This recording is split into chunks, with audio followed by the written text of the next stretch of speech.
crois que ça reflète un manque de confiance, ça reflète un manque de dialogue, ça reflète la volonté de jouer un peu face à sa propre opinion publique. Alors, Monsieur Netanyahou a certainement reçu des applaudissements de la part des Israéliens qui le soutiennent. Monsieur Macron aussi, de son côté. Est-ce que c'est vraiment utile? Est-ce que c'est utile pour promouvoir non seulement un dialogue, mais aussi la lutte contre l'antisémitisme d'un côté, et puis aussi une éventuelle fin des hostilités ici de l'autre? Eh bien, évidemment, la réponse est négative. Eh bien, nous avons le plaisir d'être en ligne avec Emmanuel Larchon. Emmanuel, bonjour, Boker Tov. Boker Tov. Ancien ambassadeur d'Israël en Belgique, ancien porte-parole du ministère israélien des Affaires étrangères. Emmanuel, avec vous, je voudrais d'abord que l'on revienne sur cette réponse, on va dire très protocolaire, du président français qu'il avait promis déjà la semaine dernière après la lettre du Premier ministre israélien Benjamin Netanyahou, une lettre, on va dire très ferme de la part de Benjamin Netanyahou. La réponse du président français, elle ne l'est pas moins.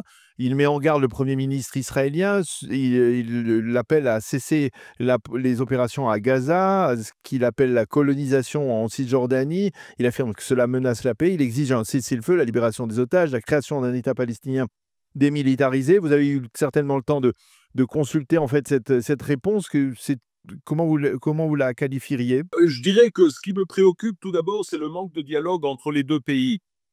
Que si la France et Israël voulaient véritablement avoir un dialogue sur ces questions, alors évidemment, ça devrait se passer de manière tout à fait différente, pas par lettre interposée. Je crois que M. Macron et M. Netanyahou savent très bien aussi se téléphoner l'un à l'autre et avoir un dialogue discret et productif. Or, ce qu'on voit ici, c'est pas vraiment un dialogue, ce sont des lettres, ce sont des grandes déclarations qui sont destinées plutôt à l'opinion publique et aux médias dans les deux pays. Est-ce que c'est productif? Certainement pas. D'un côté comme de l'autre, d'ailleurs, je crois que ça ne fait que, disons que ça pousse chacun de ces pays à camper sur ses positions et à ne pas comprendre véritablement quels sont les enjeux et les problèmes auxquels l'autre fait face. D'un côté comme de l'autre, d'ailleurs, je crois que c'est une erreur du côté israélien et c'est aussi une erreur du côté français. C'est aussi le reflet d'un manque de confiance, on va dire total, entre les deux leaders? Oui, certainement. Je crois que ça reflète un manque de confiance, ça reflète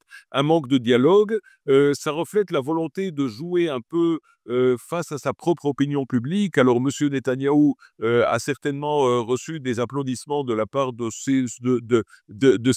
Israéliens qui le soutiennent. Monsieur Macron aussi, de son côté. Est-ce que c'est vraiment utile? Est-ce que c'est utile pour promouvoir non seulement un dialogue, mais aussi la lutte contre l'antisémitisme d'un côté, et puis aussi une éventuelle fin des hostilités ici de l'autre? Eh bien, évidemment, la réponse est négative. Alors comment, dans ce genre de situation, on désamorce une crise aussi aiguë entre deux pays, et plutôt même entre deux leaders de ces pays? Oui, alors je crois que là, c'est les leaders même qui doivent faire le premier pas. Alors l'un comme l'autre doivent comprendre que c'est absolument inutile, que ce genre de posture diplomatique n'est pas vraiment utile et qu'il faut se parler. Le problème, c'est que chacun a ses propres intérêts politiques. Alors ceux de M. Netanyahou, nous les connaissons, c'est son gouvernement, c'est préserver à tout prix sa coalition, c'est continuer cette guerre qui devient de moins en moins populaire en Israël. Et M. Macron, quant à lui, je crois qu'il est aussi enfermé dans une espèce de logique. Alors c'est monsieur le diplomate maintenant, puisqu'il essaye de régler tous les conflits sur la planète, sauf malheureusement les conflits qui sont vraiment importants pour la France, à savoir ce qui se passe en France même, les problèmes économiques, les problèmes sociaux, etc. Donc chacun de ces deux leaders est dans une logique de fuite en avant, et ça, c'est dangereux et inutile. Qu'est-ce que vous répondez, puisque Benjamin Netanyahou a insisté sur ce point, sur le fait que selon lui, eh bien, la décision de la France de reconnaître un État palestinien indépendant pourrait amplifier l'antisémitisme qui sévit en France actuellement. Quel est votre avis là-dessus? Puisque là-dessus, on va dire, Emmanuel Macron a répondu très clairement. Il dit c'est dangereux et trompeur de faire un lien entre cette résurgence de l'antisémitisme et le positionnement de la France envers les Palestiniens. Moi, ce qui m'inquiète, c'est que ce gouvernement israélien utilise beaucoup trop l'antisémitisme comme un espèce d'argument massu à chaque fois qu'il n'a pas de réponse véritable à certaines critiques ou à certains reproches qui lui sont adressés. Alors, pas tout est antisémitisme, pas tout encourage l'antisémitisme ou favorise le Hamas. Je crois qu'il faut quand même, voir les choses de manière un peu plus nuancée. Mais tout de même, Emmanuel, l'antisémitisme, il vient bien de quelque part. On fait par exemple état pour les 6 premiers mois de l'année en France, de plus de 630 actes antisémites. Cela donne une moyenne de près de 1 300 actes antisémites. C'est extrêmement élevé également pour toute l'année, pour l'année 2025. Il est là l'antisémitisme. Comment on le combat, et est-ce que la France véritablement parvient à le combattre, ou alors elle a baissé les bras? Oui, bah, alors ça, c'est indéniable. Qu'il y ait de l'antisémitisme, c'est absolument indéniable. Est-ce que c'est la reconnaissance d'un État palestinien qui l'encourage? Ça, j'en doute, fortement. L'antisémitisme en France, on sait tous d'où il provient. Alors vous avez d'un côté, des franges d'extrême droite, mais ce que vous avez surtout, c'est cette alliance malsaine et dangereuse entre l'extrême gauche française et les islamistes. Et ça, on le voit tout le temps. Alors, c'est monsieur Mélenchon, et ses amis, du Hamas et d'autres mouvements et des Frères musulmans, c'est eux, qui empoisonnent l'atmosphère, et c'est ce qui permet d'ailleurs à la population musulmane en France, de pouvoir exprimer ses opinions, anti-juives, en toute liberté. Alors évidemment, monsieur Macron a beaucoup de travail à faire, pour que la France, soit moins antisémite que ce qu'elle est maintenant. Mais encore une fois, est-ce que c'est lié à la question, de la reconnaissance d'un État palestinien? Il faut dire aussi d'ailleurs, entre parenthèses, que reconnaître un État palestinien, ça veut absolument rien dire, puisque de toute manière, il n'y a pas d'État palestinien, et il n'y aura pas d'État palestinien tant, qu'il n'y aura pas de négociations avec Israël, qui aboutiront, éventuellement sur un État palestinien d'une manière ou d'une autre, peut-être.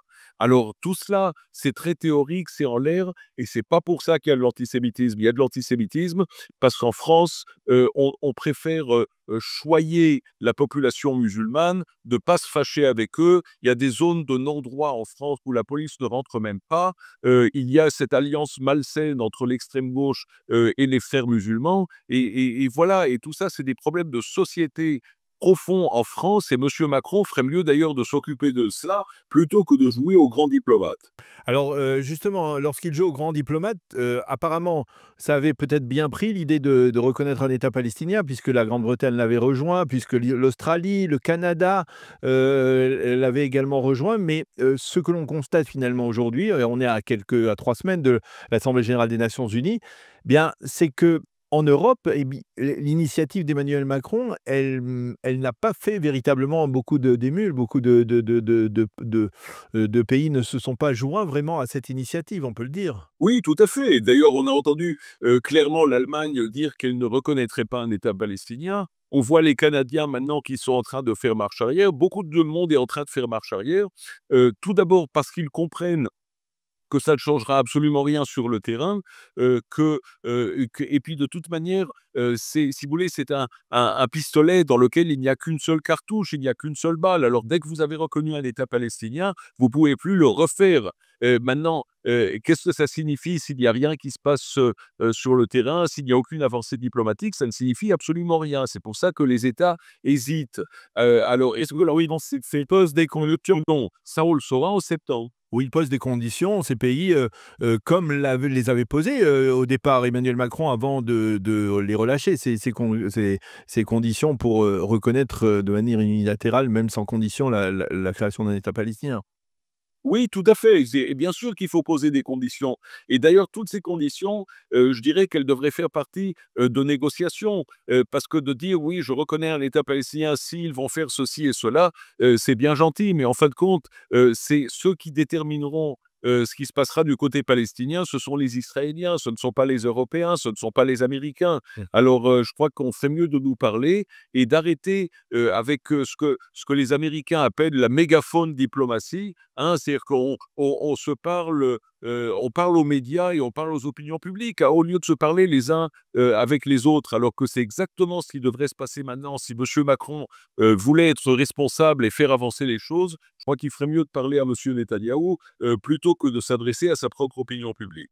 Alors, une dernière question, je voudrais revenir à un pays qui vous est cher puisque vous y avez exercé le rôle d'ambassadeur. La mission d'ambassadeur, c'est la Belgique et on voit que la Belgique, elle aussi, eh bien, elle est le théâtre d'un antisémitisme, récurrent, on va dire et il y a des initiatives qui sont parfois stupéfiantes et je veux parler, par exemple, de cette décision des étudiants de l'université de la Libre Belgique qui ont tout simplement décidé de nommer leur promotion au nom de Rima Hassan.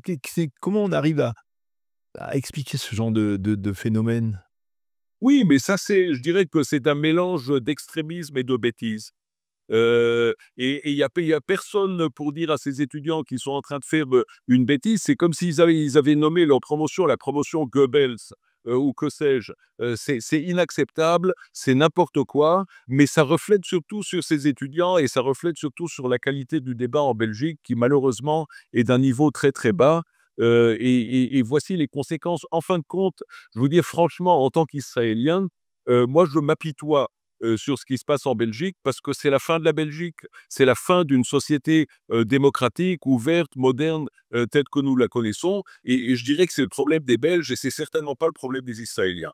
Ça veut dire que la Belgique, pour vous déjà, a glissé vers une forme de régime qui n'a plus beaucoup de rapport avec la démocratie traditionnelle et qui risque de glisser vers un régime qui pourrait être apparenté à la charia? Oui, la Belgique glisse, ça c'est certain, elle glisse dans une mauvaise direction et ça on le voit parce qu'il y a un état d'esprit de compromission, d'hypocrisie, de faiblesse, ça on le voit en permanence. Qu'est-ce qui se passera par la suite? Quelle sera la conséquence? Ça, je ne sais pas, mais ce qui est certain, c'est que le gouvernement belge, quant à lui, n'est absolument pas capable maintenant d'enrayer cette vague d'antisémitisme, de haine, par rapport contre la communauté juive. D'ailleurs, c'est une haine qui est dirigée contre les Juifs, mais qui sera dirigée contre d'autres Belges aussi. On le voit très Mmh. bien. C'est comme aux États-Unis, ceux qui brûlent les drapeaux américains ou ceux qui ont brûlé des drapeaux britanniques, ce sont les mêmes musulmans, c'est la même alliance entre musulmans et gauchistes, et ça, on le verra un peu partout en Europe, c'est absolument certain. Et si on ne lutte pas contre, eh bien, ma foi, l'Europe changera. Eh bien, Emmanuel Narchon, merci beaucoup d'avoir été avec nous ce matin, d'avoir accepté de répondre à nos questions. Je rappelle à nos auditeurs que vous avez été ambassadeur d'Israël en Belgique et également porte-parole du ministère israélien des Affaires étrangères. Merci Emmanuel d'avoir été avec nous ce matin. Bonne journée. Merci beaucoup.